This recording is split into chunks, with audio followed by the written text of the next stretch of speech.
नमस्कार दोस्तों। आज मैं आपको ज्येष्ठ मास महात्म के 10वें अध्याय की कथा सुना रहा हूँ। स्कंद जी कहने लगे कि हे ऋषियों, ज्येष्ठ मास के आने पर भगवान विष्णु के मंदिर में जाकर दशहरा व्रत करना चाहिए और एकम से लेकर 10वीं तक भागीरथ के जल में स्नान करना चाहिए।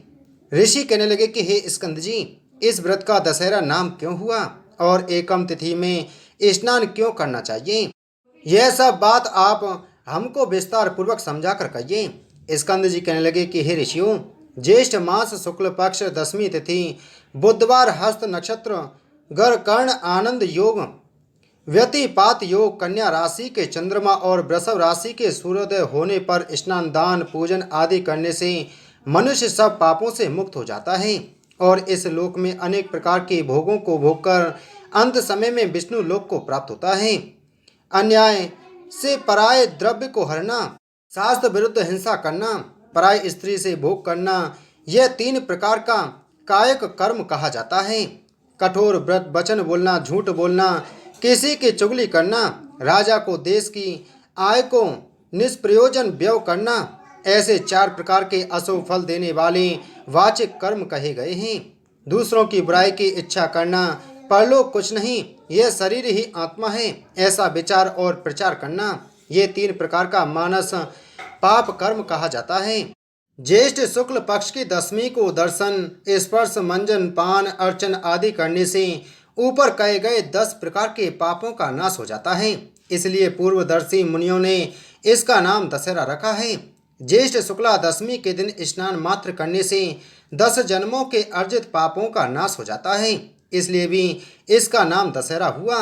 दशहरे के दिन इन पुरातन मंत्रों से श्री गंगा जी का पूजन करना चाहिए।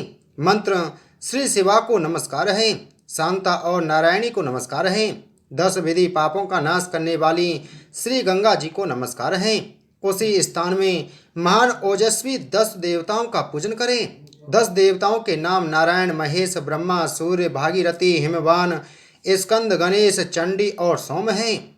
इनका अपनी शक्ति के अनुसार पूजन कर 10 फलों का पृथक पृथक पूजन करें और सत्तू के 10 पिंड बनाकर जल में छोड़ें। 10 पसर तिल 10 ब्राह्मणों को देकर गंगाए सर्वरूपणे नमः इस मंत्र से पूजन करें तथा अपनी शक्ति के अनुसार गुड़ के 10 पिंड देवें। यथाशक्ति स्वर्ण के मत्स्य, कच्छप, मंडक, सिंसुमार आदि बनाकर चांदी का या किसी दूसरी धातु का पेशान का बनाकर उनका पूजन करके जल में छोड़ दें। उसके पश्चात 10 सेर तिल धान्य और जौ ब्राह्मण को देवे और 10 गौओं का दान ब्राह्मणों को देवे। इस प्रकार कंजूसी न करता हुआ पूजन और दान करें। पकवान तथा पायस का भोजन ब्राह्मणों को करावे तो 10 जन्मों के अर्जित पापों से मुक्त हो जाते हैं, इसमें कोई संशय नहीं है। ज्येष्ठ मास के शुक्ल पक्ष को एकम तिथि से लेकर 10वीं पर्यंत तिथियों में दशाश्वमेध तीर्थ में स्नान करने से समस्त पापों से छूट जाते हैं।